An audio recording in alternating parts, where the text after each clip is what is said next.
আল্লাহর রসুল যেদিন জন্ম নেন তো ওই দিন আম্মা জান আমেনা কোলে নিয়ে কাঁদতেছিলেন।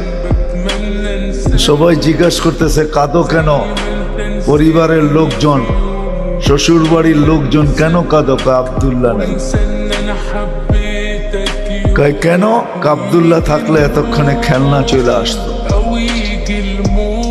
আল্লাহ যেন কানে কানে বলতেছিলেন আমেনা কাঁদিস না, আব্দুল্লাহ খেলনা আনলে আর কোত্থেকে আনবে?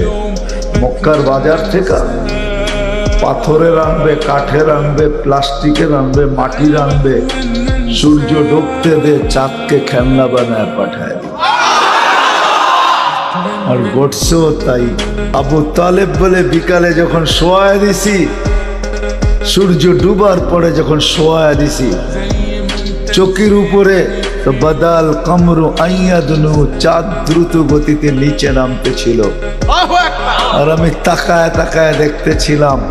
যখন একবারে নিকটে চলে আসছে তো চিৎকার দিয়া ফেলছি, ভাবতেছিলাম তোমার উপরে পড়া না যায়, কিন্তু তোমার মাথার কাছে এসে থেমে গেছে।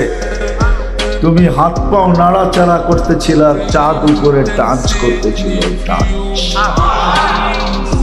তো বলছে চাচা জানেন চাঁদ কি বলতেছিল? তা তো জানি না। বলে আন্নাল কামারা ইউগান্নিনি ওয়া ইউহাকিনি ওয়া ইয়ামনাউনি মিনাল বুকা।